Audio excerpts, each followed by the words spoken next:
I honestly believe it's because of the spiritual work that we're doing. So give me 1 second to mess up Wes's video by going and switching PowerPoints to a different one.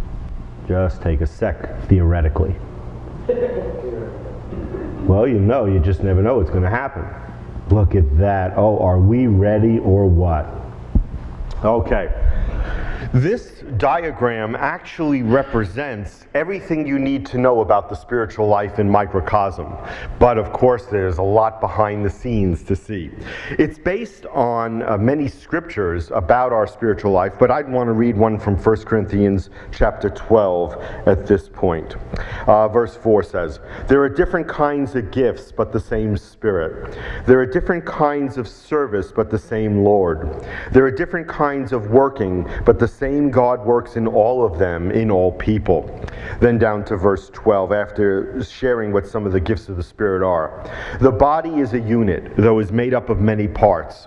And though all its parts are many, they form one body. So it is with Christ. For we all were baptized by one Spirit into one body, whether Jews or Greeks, slave or free, and we were all given the one Spirit to drink." And essentially, there are a couple of points I would like to make. The first is, the church is necessary to represent Christ in the world. The way we might put it is, just as our human soul needs a physical body in order to represent Christ in this world, because a soul apart from a body isn't going to have much influence in this world, we call that death. So a soul needs a body in order to represent Christ.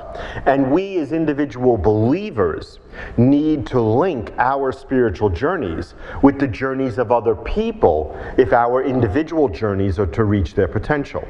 So individuals are called into the body of Christ and not just into a one-on-one relationship with Christ. Now again, the nice thing is it's not either or, is it?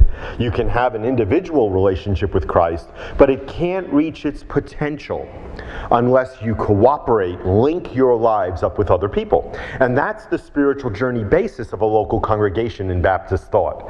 That the local church is the coming together of individuals who seek to represent Christ together so that they can have an impact on the world that's greater than any isolated individual could have.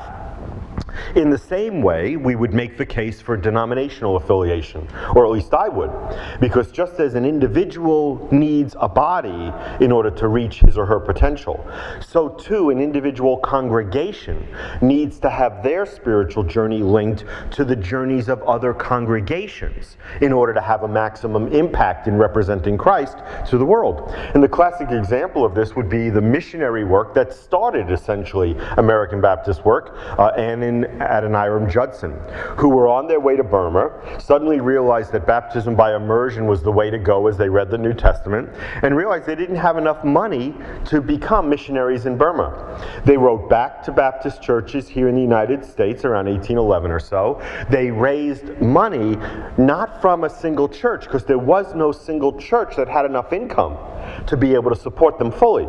But the churches realized if we pool our resources together we could support the Judsons.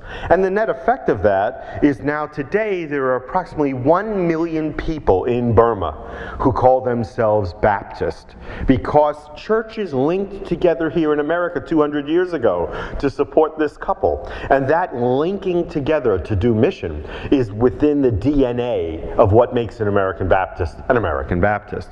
It's who we are. But more generally, that principle that local churches need each other is at the heart of my understanding of spirituality, and why I've chosen to become a senior regional pastor instead of simply continuing my ministry as a local church pastor. In that sense, I don't see I'm doing anything different.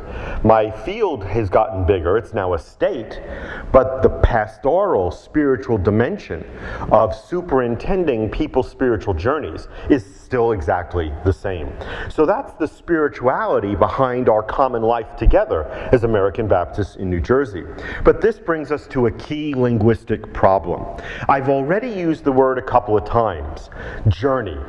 And we have to define what a journey is, because unfortunately now in 2008, everyone likes the word journey. But when I started using it back in 1982 to describe our spiritual reality and function in the world, no one was talking about the Christian life or life in general as a journey.